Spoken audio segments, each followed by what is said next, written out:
respondendo a dúvidas sobre transplante renal.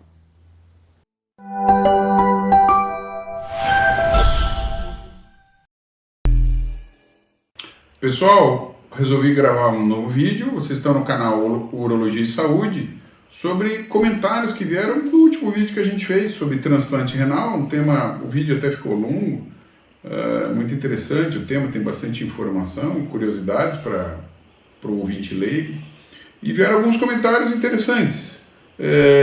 Como é que é a cirurgia de transplante? Eu não entrei em tanto detalhe, mas já que veio o comentário, nos comentários uma pergunta, vamos detalhar algumas coisinhas a mais. O transplante hoje é feito a retirada do doador, se vivo, claro, se é um doador cadáver, são grandes incisões para retirada de vários órgãos. É um paciente que já está em coma, né, ele até é anestesiado em respeito à vida desse paciente, o doador ele é extremamente respeitado, a família tem um suporte muito grande, é um ato de muita empatia em relação à pessoa que nem conhece, né? Então, geralmente são grandes decisões que vão tirar vários órgãos, os pulmões, o coração, os 2 rins. Hoje é possível transplante de intestino também, isso não era possível uns anos atrás. Córneas, ossos, pele, né? Então, geralmente são grandes decisões. Obviamente não temos tanta preocupação, digamos, estética com o corpo desse paciente, com todo respeito, claro que é feito esse tipo de abordagem. O transplantador que vai lidar com um paciente vivo, um doador vivo, de rim no caso, vai doar um dos seus rins, seja um parente, seja um amigo. Já vi histórias muito lindas de pessoas que nunca se conheceram, mas uma pessoa ficou sabendo que alguém estava precisando e estava na fila há muitos anos, e resolveu doar sem conhecer essa pessoa. Muitas histórias durante a minha carreira, muito bonitas esse tipo de história, né? De uma doação, eu diria de corpo e alma, né? Corpo que está doando rim, mas uma alma, uma pessoa que não conhece e realmente doar um órgão, isso é maravilhoso. É o ser humano sendo a parte mais bonita do ser humano, né? E essa doação, então, em termos de cirurgia, a gente tenta agredir o mínimo possível o doador é um herói. Então hoje nós conseguimos fazer a retirada desses rins por laparoscopia. São aquelas cirurgias dos furinhos, cujo manejo é bem delicado, são 3, 4 furos que se retira esse rim, e obviamente não sai por um furinho no abdômen esse rim. Então é feita uma incisão, aquela de cesariana, chama-se incisão de Fanny Steele. Uma incisão pequenininha, fica bem perto da parte baixa do abdômen, onde são feitas as cesarianas, e é bem menor que uma de cesariana. E por que a gente usa essa incisão? Porque é uma incisão que dói muito pouco. Mesmo um doador homem, um doador mulher, é feita essa incisão. E é retirado o rim rapidamente depois que ele é desligado da circulação do doador, e é feito todo um processo de tratamento desse rim para tirar o sangue dele. Ele não pode ficar com esse sangue, porque esse sangue coagula dentro dele e acaba se perdendo esse enxerto. Então é retirado todo o sangue, com um líquido bem gelado, um líquido nutriente especial, com um anticoagulante, e esse rim fica até branco. O rim, quem não viu um rim, ele é muito parecido com o fígado. Acho que fígado todo mundo já deve ter visto, ele é bem vermelhinho, o rim é igual. Quando você retira todo o sangue dele, passa esse líquido nutriente e anticoagulante, ele fica branco, parece uma massa de vidraceiro. E podemos deixar uma solução gelada desse líquido até por em torno de 40 horas. Quanto menos tempo eu levar para transplantar esse rim, geralmente melhor é o transplante. Já tivemos história de sucesso com rins que a gente estava quase até desprezando por problemas de transporte, veio do interior, a ambulância quebrou, esse rim ficou muitas horas no gelo, chegou na nossa mão para transplantar com 40 horas. Não é muito bom isso. Mas a equipe teve coragem, transplantou e, surpreendentemente, é um paciente que isso já tem muitos anos, e esse paciente está vivo e o enxerto está funcionando super bem, mesmo com um rim que já em tese já tinha perdido viabilidade. Então, gente, para saber, o doador é feita uma retirada com só furinhos.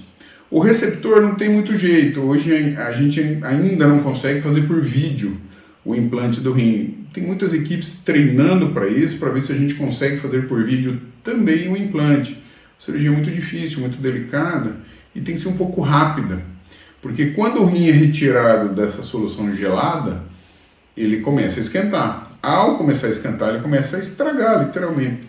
E a cirurgia por vídeo é uma cirurgia um pouco mais demorada, mais lenta, e se demora muito, esquenta esse órgão, ele começa a danificar pelo calor. Então, hoje em dia, os implantes no receptor é um implante em cirurgia aberta, por incisão. Outra pergunta que veio nos comentários é quanto tempo dura um transplante? Ele é para sempre? Olha, gente, isso é uma pergunta um pouco difícil de responder. O transplante depende de muitos fatores, né?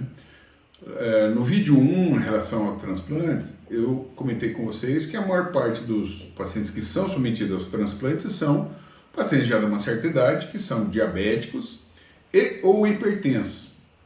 E essa condição muitas vezes não muda, ele continua mesmo sendo transplantado, ele continua diabético e hipertenso. Então isso é um fator de dano para esse rim transplantado, esse enxerto. Lembra que eu falei que o paciente pode ficar até com 3 rins, né? Os 2 originais, habitualmente a gente não tira, tem situações especiais que nós precisamos retirar, mas habitualmente não. E esse terceiro rim, o enxertado, pode sofrer com a hipertensão e com a diabetes desse paciente e essa vida encurtar. Essa vida do enxerto. Outro critério importante é a quantidade de imunossupressores que temos que usar. Quanto mais próximo geneticamente o doador do receptor, menos imunossupressores nós temos que usar de uma forma geral. Eu sempre falo, medicina, 1 mais 1 nem sempre é 2. Então, já vi situações de gêmeos idênticos, geneticamente eles são iguais. Lembram, gêmeos idênticos são aqueles que o ovo, né, depois de fecundado, dividiu em 2. Então, são pessoas geneticamente iguais. Já vi situações que necessitou usar imunossupressor, a despeito de serem geneticamente iguais. Algum grau de alergia existia entre o receptor e o doador. Então, necessitou o uso de imunossupressores. Pessoas que não são aparentadas, mesmo obedecendo os critérios de seleção do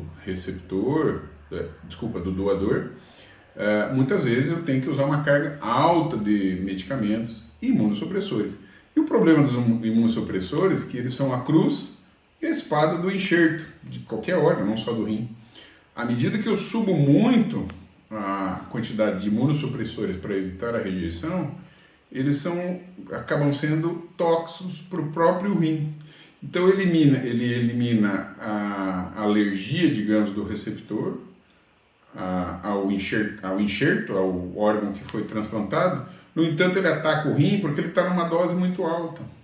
Então acaba sendo a cruz e espada. Por isso que alguns transplantes não têm sucesso, sejam por doenças do próprio receptor, que continua tendo diabetes ou hipertensão, ou seja, por um excesso de imunossupressores, que às vezes acontece mesmo com todos os critérios de escolha do doador sendo respeitados. Muitas vezes o nível de imunossupressão tem que ser muito alto e acaba havendo uma toxicidade para o rim, e esse rim morre pelo próprio imunossupressor.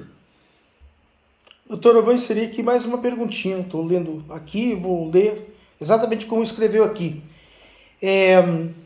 Já é possível transplante de rim a partir de animal que estão sendo criados porcos para fornecer órgãos para os seres humanos?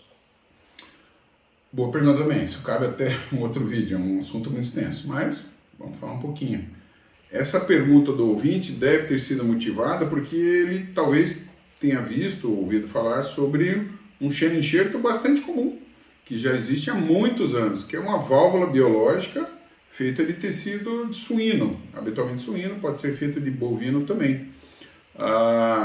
Tecidos provindos de dura mater ou pericárdio bovino. Dura mater é a capinha que envolve o cérebro da gente, dos animais mamíferos aí. É uma capinha que pode ser, com tratamento especial, utilizado em várias cirurgias de substituição de partes de órgãos. E pericárdio bovino também, a capinha do coração, pode ser usado também para substituição em cirurgias plásticas ou substituição de partes de órgãos também. E uma coisa que não é quase nada conhecida, uma curiosidade bacana isso do vídeo, é algo que foi até para um seriado bem famoso. Aquele seriado fez um comentário de uma pesquisa brasileira muito interessante. Como eu lhes falei, o cirurgião brasileiro, o pesquisador brasileiro, a despeito de todas as dificuldades que nós temos do âmbito financeiro, tem histórias de grande sucesso. É um enxerto de pele de tilápia para queimados e funciona muito bem. O projeto, eu não sei em que pé que está, mas não deixa de ser um enxerto para substituição de partes de pele que foram queimadas em grandes acidentes aí, com queimaduras extensas. Quando não se consegue doação de grandes áreas de pele, existe um tratamento da pele de tilápia que pode ser aplicado para substituição temporária da pele humana. Então é isso aí, gente. É bem interessante. São partes aí de outros animais que não deixam de ser enxertos, pedacinhos menores, né, do que um rim ou do que um coração, que são aplicadas no ser humano. Tá bem, gente? Um vídeo um pouquinho mais curto. Foram algumas dúvidas que vieram nos comentários. Se quiser, manda lá novas dúvidas ou questionamentos ou elogios ou críticas, são sempre bem-vindos. Vamos tentar responder a todo mundo, tá ok? Esse foi o vídeo de hoje. Vocês estão no canal Urologia e Saúde. Até mais então.